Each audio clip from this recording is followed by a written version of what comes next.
ngoma inafunguka tu, mshikaji ambao unamuona jina lake anaitwa Banjo. Mshikaji Banjo akana kuja kwa udada mmoja hivi ni polisi. Udada polisi akana shangaa na naswa, alafu anakuja kufungiwa pandani unaambiwa. Yaani mshikaji Banjo achekeshi kabisa unaambiwa. Manake inasadikika mwamba alisingiziwa bonge moja na msala wa polisi unaambiwa. Sasa mshikaji Banjo amerejea kulipa kisasi unaambiwa. Sasa kuna huyu binti ni mwimbaji tu, jina lake anaitwa Nene. Baba yake na binti ni bonge moja la tajiri. Baba yake unaambiwa mpaka jeshi la polisi na serikali nzima viko chini yake, kwa jinsi ambavyo baba yake na binti Nene ana pesa kinoma. Sasa baba yake na mshikaji Nene alimfanyia tukio baya kinoma huyu mshikaji Banjo. Banjo anakuja kujitia anampenda kinoma Nene. Nene yeye ajui akajikuta anampenda kweli mshikaji. Kumbe mshikaji amekuja kulipiza kisasi. Kinachokuja kutokea mbona ilikuwa sio poa. Cha kwanza embu sky ikiwa rekodi, alafu subscribe hii channel na karibu kuitazama ngoma nzima. Robot ileta movie tu sisi tupate faraja tena.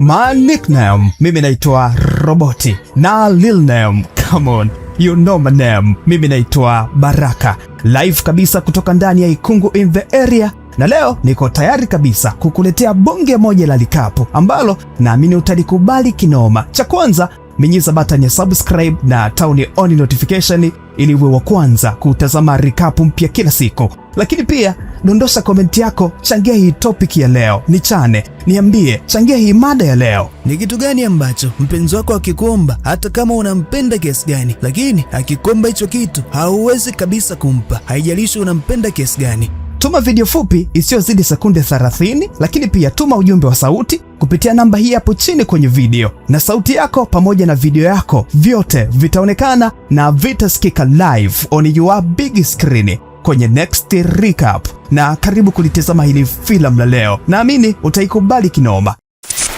Sasa ngoma inafunguka tu, pana mshikaji mmoja jina lake anaitwa Banjo. Mshikaji Banjo basi akana kuja kuingia sehemu mpya ambayo kapanga, lakini hapa ndani ambapo mshikaji anaingia pana binti ambaye bado anaishi hapa ndani, bado hajahamisha vitu kabisa unaambiwa. Sasa huyu binti ndio yupo huko upande wa pili, jina lake binti anaitwa Nene. Binti anaimba kinoma unaambiwa. Binti kazi yake ni kuperform tu kwenye bar kama hivi. Dada Nene ananipigia miburudani kama yote unaambiwa, manake dada Nene anaimba hadi sio poa. Basi baadaye bibi Nene akaona toka zake hapa bar, anafunga safari na hii safari moja kwa moja na kuja kumleta hapa ndani. Anashangaa anapofungua mlango, ndani kuna mtu. Kumbe kuna huyu mshikaji ambaye ameingia hapa ndani kama mpangaji mpya. Kwa hiyo binti Nene anapaswa kumpa moja kati ya chumba mshikaji kwenye huu mjengo, maana yake atakuwa anashare huu mjengo unaambiwa. Basi binti akana anashangaa tu mshikaji nani? Mshikaji akana jitambulisha, mimi ndio mpangaji mpya ambaye nimekuja hapa. Jina langu naitwa Victor. Mwamba anadanganya kabisa jina unaambiwa. Kumbe mshikaji jina lake anaitwa Banjo. Basi binti akana jitambulisha pia, jina langu mimi naitwa Nene. Sasa mbona umehamia hapa ndani? Sijahamisha kabisa vitu.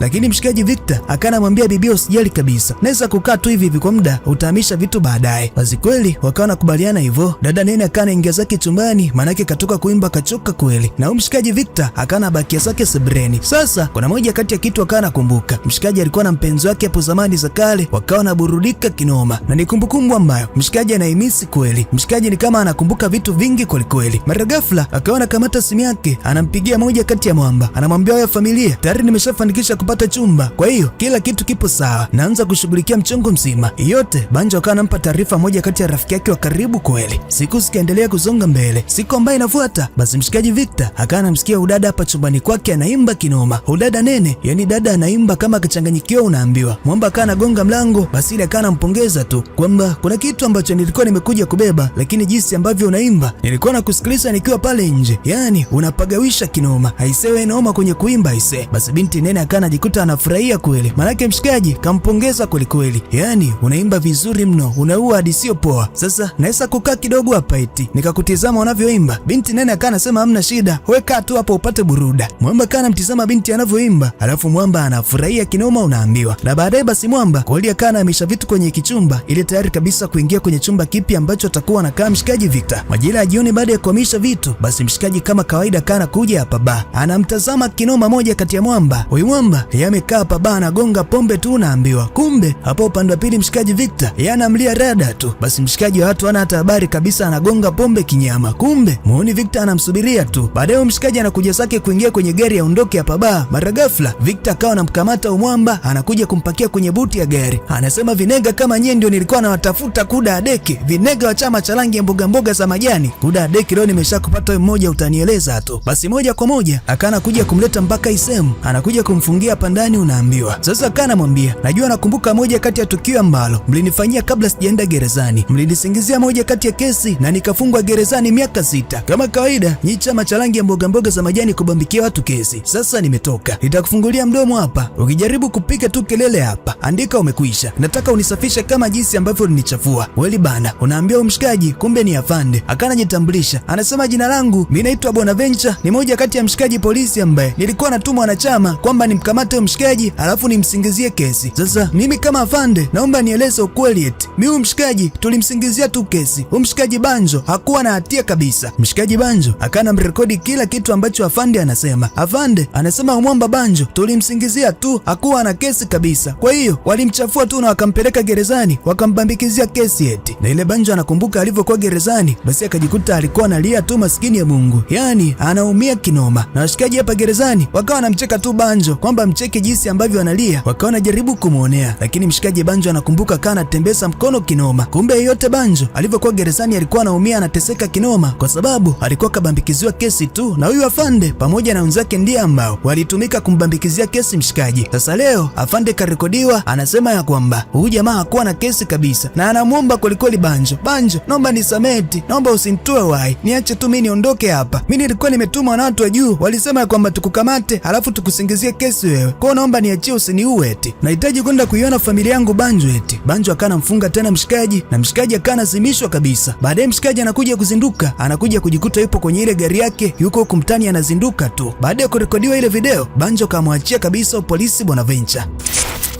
Basi upande wa pili kwa mshikaji Banjo anakuja kwa dada jirani yake Nene ambaye kamdanganya jina kwamba mshikaji Banjo jina lake anaitwa Victor. Huwezi kuamini, anamjali kinoma bibie, anamwona bibie anaenda mazoezi, akana sema kumbe na wewe ni mtu wa jogging. Bibie akana sema ndio, mida ya jioni huaga napenda kufanya mazoezi kwa ajili ya kusafisha kichwa changu. Manake so unajua tena jiji mawazo mengi ile. Basi mshikaji akana mpa maji, anamjali kinoma bibie Nene. Sasa bibie Nene akana shukuru kinoma, anamwona Mwamba si ndio huyu, mshikaji si ndio huyu, mwanaume si ndio huyu, yani mwanaume kanyoka rula eti. Manake Mwamba alikuwa anamjali kweli bibie, na ile anamtizama kweli bibie anavyoenda zake kufanya mazoezi. Baadaye bibie karejea zake ndani, dada Nene kama kawaida, dada ananiimbia huyo, dada ananipigia voko huyo, yani dada anaimba mpaka utamtaka. Sasa kana shangaa leo siku nzima mshikaji Victor hajeje kabisa kumgongea mlango. Basi dada Nene akana kuja kumgongea mlango mshikaji, anamuuliza mbona Victor ipo kimya sana. Victor kana sema ilikuwa najaribu kuweka vitu sawa huko ndani, so najua nimehamia hivi karibuni tu. Basi dada kana mpa pole kweli Victor kwamba ungeniambia mimi na mtu ambaye huwa anaweza kuweka sawa vitu vya ndani. Lakini mshikaji akana sema hamna shida kabisa. Mshikaji alipokuwa anapanga vitu ndani, kwa bahati mbaya alipata jeraha kidogo kwenye mkono. Bibia Nene akana msaidia. Sasa Nene pamoja na Victor wakawa wanatengeneza ukaribu unaambiwa. Kumbe dada Nene hajui kabisa kwamba mshikaji kamdanganya jina, yeye anazidi kutengeneza ukaribu kama wote na Mwamba. Alafu anapiga mastori, wana vibe, na baadaye wakawa wanagonga juisi pamoja. Nene pamoja na Victor, huwezi kuamini mazoea akawa anaanza. Baadaye mshikaji Victor basi kama kawaida kana mkaribisha rafiki yake wa karibu kinoma. Anakuja kumwambia kwamba wewe familia, mimi lazima nilipize. Yaani kwa alichonifanyia kunibambikizia kesi, mimi lazima nilipize mzee. Lakini jamaa yake akana mwambia, "Oya Banjo, Banjo unaweza kujikuta unaingia kwenye msara." Lakini Banjo akana anasema mimi lazima nilipize. Unajua udada, kwanza nimeshamdanganya jina kabisa. Nimemwambia naitwa Victor, alafu ananikubali huyo. Ameshaanza kutengeneza ukaribu. Ngoja ajai kwenye mifumo. Na ile Banjo wakati anapiga story na rafiki yake, basi akana kumbuka kumbukumbu moja. Kumbe Banjo pia yeye mwenyewe alikuwa ni moja kati ya ofisa wa polisi mpelelezi. Kwa hiyo alikuwa anafanya kazi yake vizuri kinoma akiwa na huyu dada, na hapo alikuwa anazungumza na mkuu wao wa polisi. Yote anakumbuka mshikaji Banjo. Basi baada ya rafiki yake Banjo kuondoka, Banjo akana jikuta anazidi kutengeneza ukaribu na Nene, na leo wanafanya mazoezi pamoja. Mwamba Banjo anamjali kweli bibie Nene, licha kwamba kamdanganya jina kwamba jina lake anaitwa Victor. Basi bibie Nene anaona Mwamba si ndio huyu, Mwamba anamzingatia kweli. Mwamba anampa kampani la dunia kama nzima bibie. Bibie akana jikuta ana vibe mbaya mbovu kwa na Victor. Basi bibie Nene ila kana mwambia Victor, yani kumbe mkaka ndio mkaka mzuri mzuri hivi, wewe sio mkaka mbaya ujue. Mwamba akawa anasema ndo hivyo, niwe mbaya kwa nini eti? Yaani Mwamba anakuwa romantic kinoma kwa bibie. Bibie kana naona hapa nimepata bonge moja la bwana. Hasa kumbe mshikaji Banjo yana mipango yake unaambiwa. Baadaye mshikaji Banjo akawa anafunga moja kati ya safari, kuna moja kati ya mtu ambaye anamria rada. Huyu mtu naye pia alisababisha mshikaji alienda gerezani pasipokuwa na hatia kabisa. Basi pana moja kati ya bibie ambaye bibie mmoja mzuri kinoma anatembea tembea zake hapa mtaani, akawa anakuja kuingia kwenye gari yake. Anapoingia kwenye gari tu akawa anashangaa mara ghafla anakuja kuambiwa funga bakuri. Yaani dada, ukijaribu tu kubwabwaja maneno hapa andika umekwisha. Funga bakuli lako, kaa kimya kabisa. Basi unaambia mshikaji akawa anamteka udada. Udada naye pia alihusika kumsingizia kesi mshikaji na mshikaji akaenda gerezani unaambiwa. Sasa leo Mwamba ametoka kumalizana na mmoja baada ya mwingine. Sasa baada ya kumnasa udada akawa anakuja kumleta hapa ndani. Anakuja kumwambia, dada, nikikufungulia mdomo hapa marufuku kabisa kupiga kelele, na hiyo itakuwa ni kwa ajili ya maslahi ya mwanao. Manake ukijifanya unapiga kelele hapa, unaona huyu mwanawe tayari yupo kwenye mikono yangu. Kwa hiyo ukijitia unaropoka tu hapa unapiga kelele, mwanao anakwisha dada. Kweli dada akawa anafunguliwa mdomo na ile Mwamba akawa anamwambia, itabidi ueleze umma mzima kile ambacho mlinifanyia kabla sijaenda gerezani. Nitakurekodi hapa uambie jamii nzima ijue ukweli kwamba mlinibambikizia kesi eti. Sawa, usipofanya hivyo mwanao anakwenda na maji. Kweli dada akawa anakubali. Kumbe udada walikuwa wanafanya kazi pamoja na mshikaji, lakini dada akaamua kumkataa dada kwa sababu huenda alipewa pesa na akaamua kumsaliti kabisa huyo afande mwenzie. Sasa dada akawa anaelezea kila kitu kwamba mkubwa wa polisi alikuwa anakuja kwa moja kati ya mzee mmoja tajiri kinoma. Huyo mzee tajiri ilikuwa inasadikika mtoto wake tajiri na huyo mzee kafanya moja kati ya mauaji. Sasa mzee akawa anamwambia huyu mkubwa wa afisa wa polisi kwamba unajua mimi ni tajiri, hatuwezi kumpeleka mwanangu gerezani, basi mimi nitakupa naira milioni 10. Lakini mkuu wa polisi akawa anasema hapana, mimi ni polisi ambaye nimenyoka kinoma, siwezi kabisa kupokea rushwa. Unaambiwa tajiri akawa anapanda dau tu. Ghafla akawa anasema naira milioni 20. Mkuu wa polisi akawa anajitia bado anagoma kwamba hii kesi lazima haki ipatikane, lakini mshikaji tajiri akawa anamwambia naira milioni 40. Lakini mkuu wa polisi manyota ile bado akawa anagoma kwamba kwenye hii kesi lazima haki ipatikane kabisa. Lakini Mwamba tajiri akawa anapanda dau anakuja kufika mpaka naira milioni 50. Ile mkuu wa polisi akawa anajitia anagoma, baadaye akawa anajikuta amekubali unaambiwa. Kweli bwana, baada ya mkuu wa polisi kukubali akawa anamtetea mtoto wa tajiri wakati ndio mtoto ambaye kafanya hili tukio. Na ili tukio ndio akana kuja kusingiziwa huyu mshikaji Banjo unaambiwa. Banjo akiwa hapa nyumbani na udada akana shangaa tu anatumiwa naira kama milioni 5. Ili anastuka tu. Hii naira milioni 5 imetoka wapi tena? Ili hajakaa sawa, akana shangaa na kuja kutumiwa naira milioni 5 nyingine. Banjo ile anashangaa tu akiwa na udada mpenzi wake hapa ndani. Dada akana mwambia, "Banjo usijali, itakuwa ni pesa ambayo imetumwa kwako kimakosa eti. Kwa hiyo utaenda kuzungumza na watu wa benki ili warejeshe kabisa hii pesa." Kweli Banjo akana kubali. Majira usiku mshikaji Banjo akiwa analala, akana shangaa na kuja kuamshwa na udada mpenzi wake anakuja kumwambia, "Banjo, una trend kwenye mitandao ya kijamii kwamba umefanya moja kati ya mauaji na ulilipwa pesa naira kama milioni 10, miamala ya benki na ushahidi kila kitu imeshaingia kwenye akaunti yako."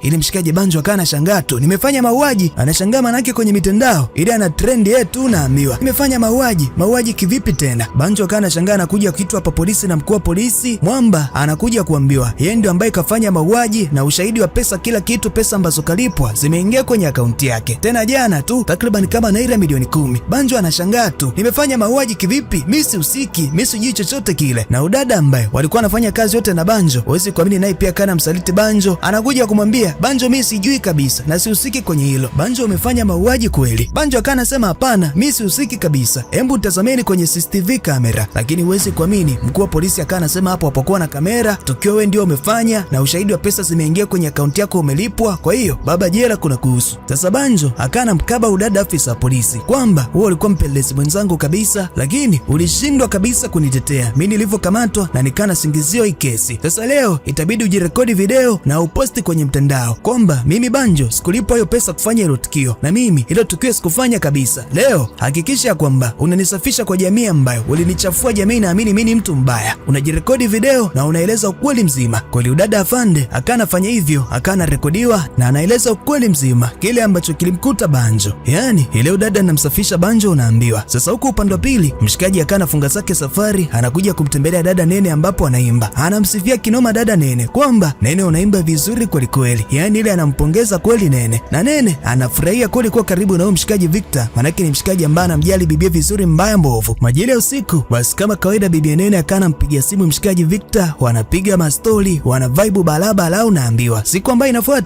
inafuata mshikaji Victor akana jikuta anaenda kumpelekea zawadi zawadi bibia Nene. Nene anafurahia kwelikweli, manake kapewa kama surprise. Na yeye mwenyewe pia basi akana kamata maua anakuja kumpelekea zawadi mshikaji Victor. Wanafurahia hao wawili. Basi akana muuliza mshikaji Victor ana familia kabisa. Mshikaji Victor kana jibu ya kwamba alikuwa kwenye mahusiano miaka 6 iliyopita, lakini ndio hivyo mpenzi wake na Victor akamsaliti kabisa mshikaji Victor, na ndio maana sasa hivi hayupo kabisa kwenye mahusiano. Kwa hiyo mwamba yupo single kabisa. Basi wakawa wanajikuta kati ya Nene pamoja na Victor, wanafurahia hao, wana vibe hao. Dada Nene pia naye akanaeleza kwamba mimi sipo kwenye mahusiano kwa sababu sio, najua tena kazi ya usanii, mtu akupendi, mtu anakutamani tu akuchakate mbususu apite hivi, ndio maana mimi siko kwenye mahusiano kabisa. Basi kwa sababu mwamba hakuwa kwenye mahusiano kabisa kwa miaka 6 na bibia naye hakuwa kwenye mahusiano kabisa, wakawa wanajikuta wawili wanapendana kinoma, ili wanagiana kisi, buruda fulani hivi za dunia kama nzima. Yani hapa ndani leo kawa unyama ni mingi sana, yani leo ikawa ni vibe mingi sana, unaambiwa akawa na enjoy tu. Siku ambayo inafuata Banjo akawa anakuja kupiga story na rafiki yake kwamba tayari ubibie ashakuwa ananipenda kinoma, yani tayari ubibie kashaanza kuingia kwenye mifumo yangu, kwa hiyo nitahakikisha kwamba nalipa kila kitu. Jamaa yake akawa anamueleza Banjo, kumbuka binti ni binti mmoja wa tajiri kwelikweli, usije kaingia kwenye matatizo. Banjo akawa anasema hapana, yule mzee tajiri ndiye ambaye namtaka, yule mzee ndio mzee ambaye alifanya tukiwe pamoja na mwanae wakanisingizia kesi mimi. Basi jamaa yake na Banjo akawa anamwelekeza Banjo makini kwelikweli.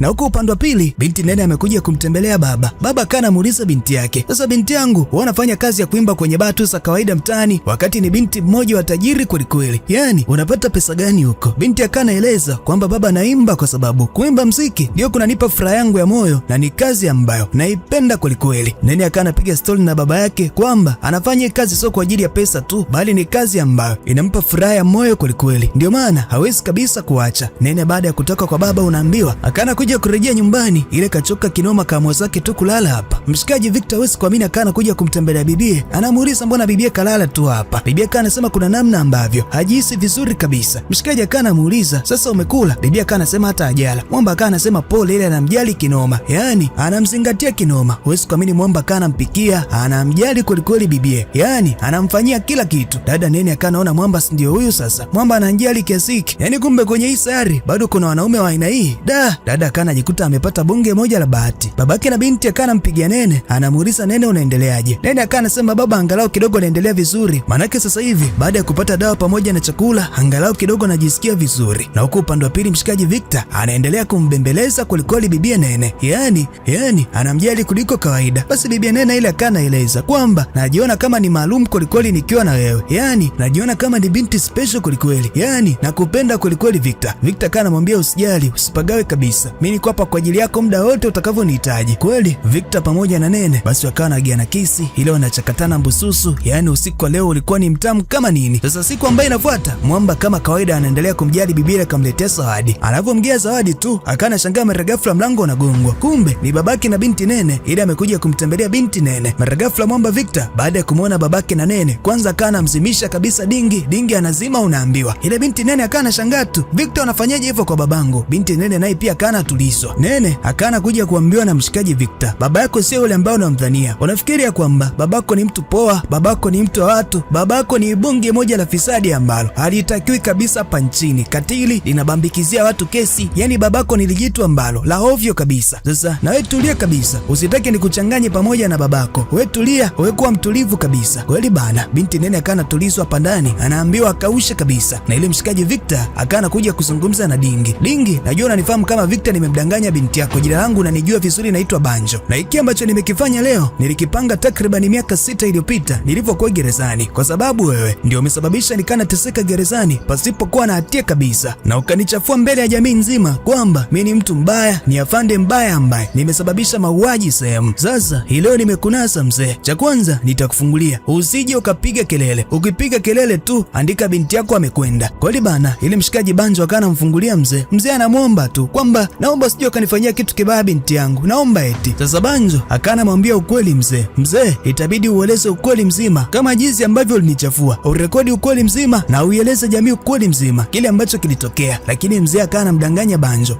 mimi nitakupa pesa za kutosha tu, unaweza kuondoka hapa nchini Nigeria ukaenda nje ya nchi ukaona maisha yako ya kitajiri, maisha yako mengine kabisa. Ile Banjo akana mwambia mzee, kama pesa ndio kila kitu kwako, sio kwangu mimi kwangu heshima ndio kila kitu, kwa hiyo mimi sitaki pesa zako, lazima lazima kwanza urekodi video na ueleze ukweli mzima kile ambacho ulikifanya. Kweli mzee akanaeleza jinsi ambavyo alienda kumuunga pesa mkuu wa polisi, manake mzee alikuwa ni bonge moja la tajiri. Huyu mkuu wa polisi alikuwa ni mkuu wa polisi ambaye kanyoka kinoma. Huwezi kuamini mzee tajiri baba yake na nene, mpaka kana mtishia maisha huyu mkuu wa polisi kwamba usipokubali kunisafisha kwenye hii kesi nitakuingiza kwenye majanga mkuu wa polisi. Kweli bana, mkuu wa polisi akawa nakubali. Sasa hii leo anakuja kuambiwa lazima ukili kila kitu ambacho mzee tajiri ulikuwa unafanya, yaani kama jinsi ambavyo ulinichafua kwenye jamii nzima. Hii leo ndio siku ya kunisafisha. Mimi sitaki pesa zako sijui nilipe niende nje ya nchi, sitaki kabisa. Nataka unisafishe kama jinsi ambavyo ulinichafua. Mzee kweli akana rekodiwa, kanaeleza kila kitu kwamba kwenye ile mauaji ya vijana 3 ambao yalitokea miaka 6 iliyopita, mimi ndiye ambaye nilihusika, lakini kwa sababu mimi ni tajiri basi nikamsingizia kesi huyu bwana mdogo. Manake nilionga pesa nyingi kwelikweli kwa jeshi la polisi ili tuipike hii kesi na tutengeneze propaganda ili kuidanganya kabisa jamii. Huyu Banjo hakuhusika kabisa na hilo tukio. Mimi tajiri ndiye ambaye anahusika na hilo tukio, na hii yote Banjo ambayo alikuwa anahukumiwa na kwenda gerezani kwa takriban miaka 6 hata alikuwa hahusiki kabisa. Yaani msala mzima nimeufanya mimi. Baadaye kweli baada ya mzee kurekodiwa hii video, basi unaambia Victor kana kamata video anakuja kumuonesha binti kwamba hiki ndicho ambacho babako tajiri ambaye wewe unamkubali kinoma na unamwona babako ni mtu mzuri, ona kile ambacho alinifanyia. Sasa binti nene akana muuliza, kwa hiyo utafanyaje Banjo? Kumbe hata sio Victor, jina lako naitwa Banjo, ulinidanganya tu ili upate ukweli mzima kuhusiana na kile ambacho babangu alikufanyia. Banjo agana sema, hii video tayari nimeshatumwa kwa wakili wangu. Wakili wangu anashughulikia kesi na kila kitu. Babako sasa hivi atanaswa.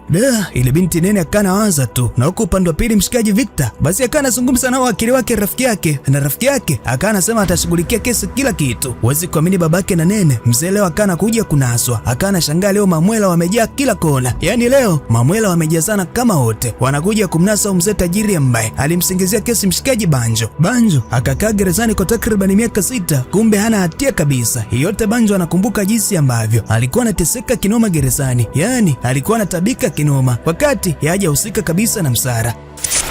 Na kwa upande wa pili binti nene analia tu, manake ukweli wote ambao ameufanya babake umeshajulikana na sasa hivi umepostiwa kwenye mtandao. Na ndio hivyo baba tajiri pande hizi akawa nanaswa na binti nene pia. Kwa upande wa pili kwa mshikaji Banjo, Banjo ameshamaliza jukumu lake ambalo alikuwa amepanga. Alisingiziwa kesi na tayari ambaye kamsingizia kesi mpaka mshikaji akakaa gerezani kwa miaka 6. Ameshamnasa kabisa yule mzee tajiri. Basi akana kuja huko anapiga story na huyu mwanae, wapo kwenye boti wanafurahia kinoma. Yeye pamoja na jamake kwamba nakumbuka jinsi ambavyo nilikuwa na seka kinoma nilivyokuwa gerezani, kumbe nilikuwa sina hatia kabisa. Kwa hiyo sasa hivi ni muda wa kuvibe, ni muda wa kufurahia. Manake anaonisingizia kesi yupo gerezani sasa. Jamake akana muuliza kwamba tayari mzee ambaye kakusingizia kesi tayari ameshakamatwa, lakini mbona ni kama hauna furaha hivi? Kumbe mshikaji Banjo huwezi kuamini ana miss kinoma bibie nene. Bibie nene mwenyewe amekaa pande hizi ana miss kinoma mshikaji Banjo unaambiwa. Lakini pia bibie nene ana mawazo kinoma. Manake babake sasa hivi yupo gerezani kwa sababu baba tajiri, baba hakuwa mtu mzuri kabisa. Yaani baba alikuwa chafu sio poa. Basi baadaye binti kama kawaida anakuja zake bami tai. Akana shangaa anakuja kukutana na mwamba Banjo. Banjo akana kuja kumweleza kila kitu bibie nene kwamba Banjo anampenda kweli bibie nene. Kweli amesharejea hapa uraiani, kalipa kisasi kwa mtu ambaye alisababisha mwamba Banjo kakaa gerezani kwa miaka 6. Lakini bado anajihisi ya kwamba kama hayuko sawa kabisa, kumbe anampenda kinoma ubinti nene. Banjo anaomba waendelee kuwa na mahusiano na udada nene. Manake anampenda kweli. Nene akana kata kwamba ni kweli anampenda umwamba, lakini hawezi kuwa naye kabisa kwenye mahusiano. Binti nene akana muuliza Banjo, naizaje kuwa nawe kwenye mahusiano wakati we ndiye ambaye umempeleka babangu gerezani? Ni baba ambaye alikufanyia tukio baya. Hata tukisema tunafunga harusi, baraka tutatoa wapi wakati mtu ambaye anapaswa kutoa baraka kwenye ndoa yetu ndio mtu ambaye alikufanyia tukio baya na ndio yupo gerezani sasa? Kwa hiyo acha nikwambie tu kweli, mimi na wewe hatuwezi kabisa kuwa pamoja. Lakini mshikaji Banjo akaanaeleza anampenda kweli bibie nene. Nene ndio hivyo akana mweleza kwamba hawezi kabisa kuwa na mahusiano na mwamba Banjo. Basi unaambia bibie nene akanampa bonge moja la kisu mshikaji Banjo kwamba Banjo nakupenda, lakini ukweli kwa hiki ambacho kimetokea hatuwezi kabisa kuwa kwenye mahusiano, kwa hiyo mimi itabidi niondoke tu. Kweli bana, bibie nene akana ondoka zake na ile mshikaji Banjo kashafanikisha kulipiza kisasi, lakini Banjo anajikuta anaumia kweli. Banjo anajikuta ana mawazo kama yote, yaani chozi likandi namtoka tu. Kweli ameshafanikisha kulipiza kisasi kwa mzee ambaye alimfanyia tukio baya kwelikweli. Lakini pia binti ambaye alimtumia kuhakikisha kwamba analipiza kisasi alikuja kujikuta akampenda kinoma, lakini mwisho wa siku ukweli hawezi kabisa kuwa kwenye mahusiano. Basi anajikuta analia tu, anajutia, manake ndo ashampoteza binti nene hivyo. Hakuna namna, itabidi maisha mengine yaendelee tu, ila cha msingi yeye ameshafanikisha kulipiza kisasi kwa mzee ambaye alimfanyia tukio baya kwelikweli.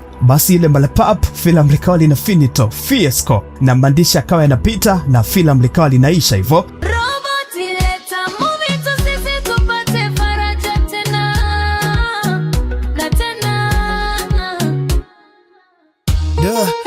Nakumbuka tu ilikuwa Oktoba 29 mida fulani ya kuanzia saa 6 mimi na mwanangu Pita mtani ndo tukaa tunakatiza. Mara nikasikia wasikwamini mwanangu Pita ndoto zake ndo akawa amezimaliza. Ile mamake na baba yake wanavyojiliza, hakini kaapa kwa kilichokuta Pita, ipo siku nitakuja kulipiza na kitawaka kama Ibiza. Roboti leta movie tu sisi tupate faraja tena. Raia wana mengi ya kusema ila sauti zimemezwa.